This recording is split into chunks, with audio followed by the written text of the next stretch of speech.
esquece que a gente vai continuar na mesma, porque nós temos novos personagens e agora outra novela dentro da novela, mas é só impressão.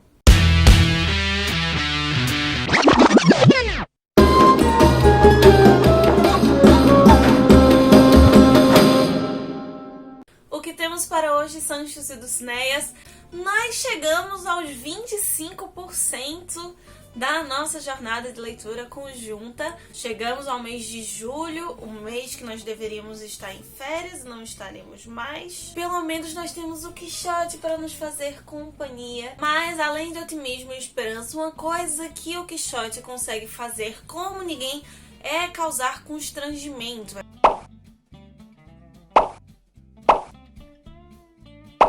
Constrangimento de certa forma para o leitor, e não simplesmente porque como leitor nós estamos no campo externo e sabemos do que aconteceu, somos meio que oniscientes no sistema. Esse constrangimento acaba sendo ampliado por essa quebra da quarta parede. Não sei se vocês lembram que no mês passado o Sancho tinha sido mandado aí atrás da Dulcineia, né, pra levar uma carta. O Quixote ficou ali na Sierra Morena delirando, quase pelado. Vem a Doroteia se disfarçando de Princesa Micomicona, o padre, todo mundo tentando fazer o Quixote voltar, e a gente esquece que o Sancho tinha ido, ele voltou e ele deveria ter dado alguma mensagem, tudo que é de modo real, ao quem é a Dulcineia, né, como ela estava, como ela recebeu o Sancho, a cuidadora de porcos, e não sabia ler, e o Quixote sempre jogando botas, não, você se equivocou, deve ter acontecido tal coisa, ele tentando ali manter, né, o seu idealismo, acusando o Sancho. E essa tensão do diálogo dos dois é maravilhosa, principalmente a luta do Quixote por tentar manter esse discurso não tão agressivo, né? Porque quando ele bate de frente aos moinhos de vento é uma realidade muito forte, jogada fisicamente, depende unicamente do verbo, da fala, e nem a fala está sustentando mais essa situação.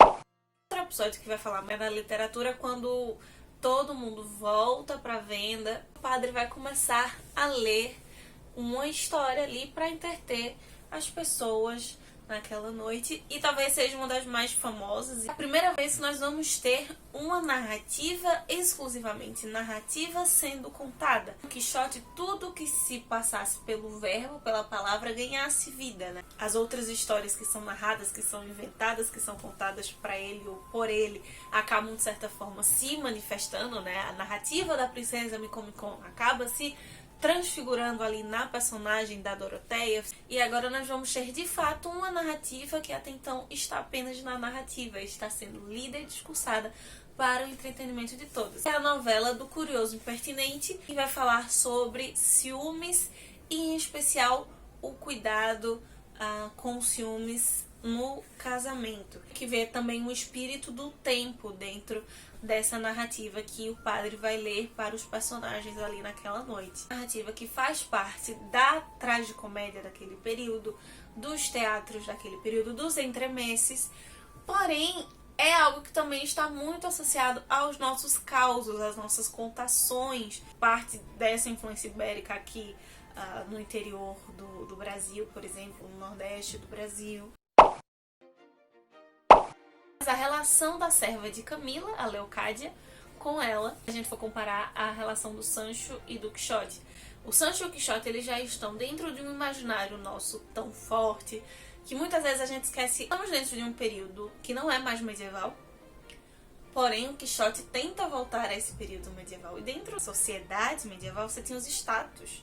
Não existia o que nós consideramos hoje sobre igualdade, mas existia a equidade, né? Cada um dentro do seu status social são todos iguais, só que cada um tem liberdades específicas, limites específicos. A liberdade que, de certa forma, o Sancho tem com o Quixote, apesar de que em alguns momentos nós vemos bem a diferença entre servo e senhor, mas ainda assim já não é aquela da Idade Média. Sancho pode dizer certas verdades na cara do Quixote. O Sancho, por muitas vezes, se ri dele. Algumas o Quixote, devido ao seu estado de devaneio ali, fica irritado, mas a grande maioria, se nós pararmos para ver, ele não fica. Tem uma quebra já dessa equidade social e até uma visão um pouco negativa para o período em cima dos servos, de como eles lidam, como eles enganam, né? Como o Sancho Por mais que possa dizer, mas ele tá tentando fazer o Quixote se machucar ou algo do gênero, mas ele tá mentindo, ele está enganando o Quixote, ainda que ele entre na sua loucura. Isso é algo muito forte do Barroco. E a relação da Leocádia com a Camila, de chantageá-la, de acobertar, isso tudo é altamente barroco. A relação do Semprônio com Calisto na Celestina e outras obras. O nosso raciocínio, a nossa atenção é totalmente quebrada para uma cena hilária do Quixote com os odres, né? O Quixote, ele sempre vem para acabar um pouco com o protagonismo dos personagens, né? Lembre-se, querido leitor, talvez Cervantes, dizendo que o meu personagem é louco, não é fiável, você não pode deixar ele lá quietinho. Se você deixar ele lá quietinho, vai dar errado. Voltando para essa cena do Quixote, relacionando já com a cena seguinte, antes dessa sessão para você voltar a prestar atenção nele.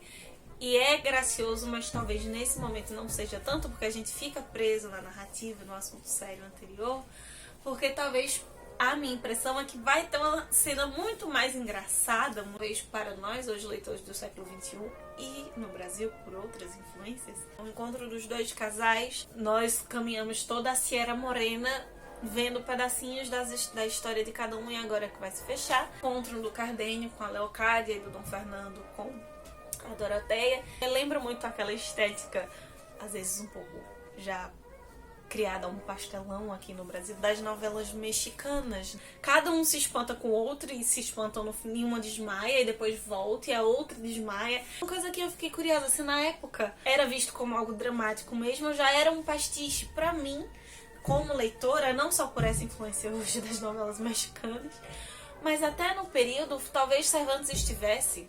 E aqui é bem no talvez mesmo, não tenho as menores possibilidades de estar aqui afirmando. Mas talvez fosse uma sátira, né? Um pastiche, uma tiração de onda. O sentimento cortês do amor extravagante nas novelas de cavalaria. Damas que desmaiavam, e acessos de loucura. Quando nós vemos a história, é tudo muito sério, é tudo muito banhado a sangue. A história dessas quatro personagens. E aí termina nessa cena. No final, todos se amam e ficam bem resolvidos.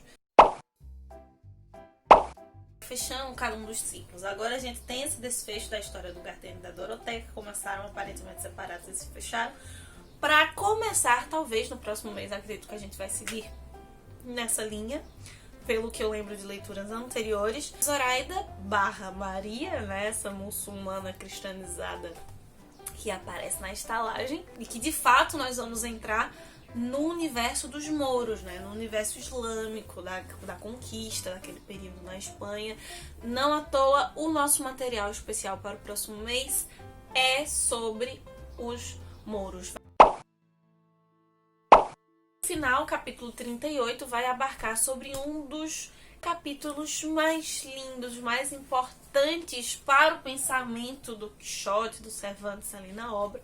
Não à toa, é um capítulo muito estudado, muito trabalhado academicamente. Eu tenho um colega de graduação hoje, colega do mestrado, que o TCC dele foi em cima só desse capítulo. Porque não é qualquer capítulo. Então, o capítulo 38, que é quando o Quixote faz ali o seu discurso sobre as letras e as armas, que de certa forma é o resumo desse homem, né? De quem era Miguel de Saavedra Cervantes, um homem que era um homem letrado, um homem das letras, refaz a literatura espanhola, que marca a literatura espanhola, e que ao mesmo tempo era um homem de guerra, era um militar, foi para Ceuta. Muitas das coisas que nós temos sobre guerra e tecnicamente muito bem elaborados, não só no Quixote, nas novelas e outras obras dele, vem dessa experiência própria dele em Lepanto e em outras. Ao mesmo tempo que o Quixote, aparentemente, ele é um homem letrado, a gente sabe que ele não é um intelectual, mas ele é letrado porque, como poucos ele pode ler, ele fica louco de tanto que ele lê as novelas de cavalaria, e ao mesmo tempo ele quer se alçar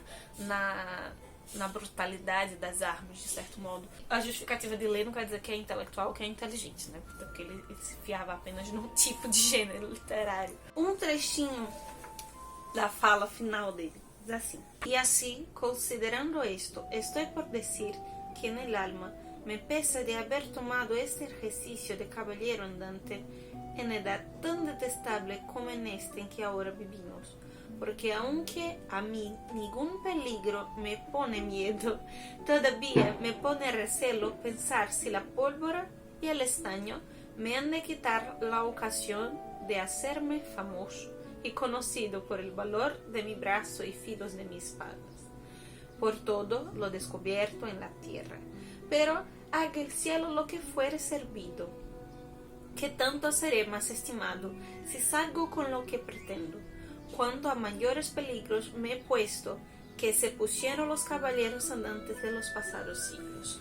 Uma coisa que a gente vê e que pesa essa mudança, né, de pensamento, não só por esse sentido da virtude e da consciência, a forma de se pensar o ser humano, de se pensar a sociedade mudava, mas a forma como ela era constituída, né? O Quixote, se a gente lembrar novamente, lembrar do Cervantes em Ceuta, a conquista da América aqui já tinha acontecido, pólvora já existia quando descobriram a América, quanto mais nesse período aqui, já existiam ramos de fogo. E o Quixote ainda lá, de espada, lança e escudo. Mais que a gente leia e às vezes pareça uma coisa antiga, mas é muito mais, né? Naquele período ele já estava, de certa forma, obsoleto. E a guerra continuaria, infelizmente ainda hoje existe, mas o poder e a influência de um pensamento do que pelas armas, pelo fogo, né? Se a gente for parar para pensar na conquista da América de fato, foi sangrento, foi violento, mas quanto mais a violência epistemológica, né? Quanto mais que foi conseguido, que foi conquistado pela palavra, pela mudança do pensamento, da língua, da cultura, do que pelas armas, né? Se a gente for parar para pensar a Espanha, por exemplo, nós temos a primeira gramática de uma língua moderna, né, com a Espanha, em 1492. A gramática do Nebrija, né, que foi para isso, foi para a Espanha instituir o seu império, domínio pela língua, pela cultura, para acabar com a cultura dos dominados. Cervantes, ele acaba trazendo muito bem isso, seja pela forma positiva, seja pela forma negativa. A palavra, ela acaba sendo muitas vezes mais forte, mais efetiva do que as armas. Uma das frases talvez mais instigantes que ele vai falar é que para ele não se pesa tanto ser cavaleiro se o período em que ele está vivendo não se valorizam as letras, não se pensam direito nas letras. E é um capítulo curto, curtíssimo, mas é um discurso muito interessante para ler, para ser relido. Muitas vezes o posicionamento não fica muito claro. O pensamento da época, sim, porém tem muito a nos ensinar hoje também, um período em que as pessoas são mais alfabetizadas, sem sombra de dúvidas, do que a época do Cervantes, que a publicação de livros, o acesso a livros é muito mais fácil, as pessoas podem, devem e com certeza valorizam muito mais as letras do que no período anterior, mas ao mesmo tempo a guerra, e não só a guerra bélica em si, mas os gritos, os confrontos, eles acabam sendo muito maiores, e inclusive se utilizando dessas palavras hoje em dia, né? As guerras que nós temos, talvez nas redes sociais, o período que nós estamos vivendo, não só agora na quarentena, os confrontos políticos nessa quarentena, mas o que produziu isso, né? O que esse vírus só está ampliando pra gente, vem muito desse confronto, dessa dualidade. Como se nós tivéssemos o curso de Direito e Letras hoje juntos num curso só, os bacharéis. Nesse período a gente tem uma influência platônica exacerbada, no sentido de virtude, de consciência, que a nossa consciência é o que nos guia. Você não tinha tanto, principalmente no período medieval, a necessidade das leis, porque você tinha uma grande lei moral, seja ela levantada pela igreja ou não, mas existia uma moral, levava os homens a saber já o que era correto, o que deveria se ou não fazer. E não à toa que nesse período a gente tem o Príncipe do Maquiavel e tantas outras obras que vão formar parte do nosso pensamento hoje, sobre lei, sobre conduta, sobre regra, que naquele período não existia. E isso é interessante para a gente entender esse próprio posicionamento do Quixote, não só nesse discurso, mas em todo o livro, né? Como ele acaba confrontando as pessoas, muitas vezes para ele é algo muito simples, muito direto, muito fácil de entender, não existe meio termo, porque para ele é simples e obviamente a consciência humana, o certo e errado, o bem e o mal, enquanto que o Cervantes levanta que nós todos, seres humanos, temos bem e mal dentro de nós somos duais, nós somos uma infinidade de possibilidades. Muitas vezes não dá para ser só a nossa consciência, as logicamente são diferentes umas das outras, e porque a nossa própria consciência às vezes não tem o equilíbrio, não sabe onde está, então precisam dessas regras externas para que haja um equilíbrio social e para que haja uma virtude social, né? Sem sombras de dúvidas, é o que desencanta, o que quebra aí as pernas do Quixote por diversas vezes e vai continuar quebrando. Então é isso, meus queridos cavaleiros andantes. Temos pro próximo mês a Zoraida, que é uma das histórias mais bonitas dentro do Quixote. Esse universo exótico, desconhecido, muito estereotipado. De agosto nós vamos ler menos capítulos, vamos voltar para aquela sequência menor. Para a sua companhia, se você ainda não é inscrito, se inscreva na jornada, não só no canal, se inscreva na jornada com o linkzinho aqui embaixo, porque todo mês você acaba recebendo um material extra, um material para acompanhar a sua leitura. Esse dos muçulmanos mesmo é um material muito interessante para a gente entender um pouco mais sobre o universo árabe, o universo moçárabe dentro da obra do Quixote. Uma coisa que você acha que eu deveria ter mencionado sobre esses capítulos eu não mencionei, deixa aqui embaixo pra gente continuar o nosso debate. Não esqueça de nos seguir no Instagram. No Instagram a gente tá sempre colocando toda semana alguma dica ou questionamento sobre a jornada do Quixote, do Grande Conflito, as resenhas, além de conversar sobre literatura, às vezes de um modo até mais extenso, nas quintas-feiras. Nos vemos semana que vem, possamos continuar saindo da biblioteca vendo muito além dos Manhãs de Vento. Valeu!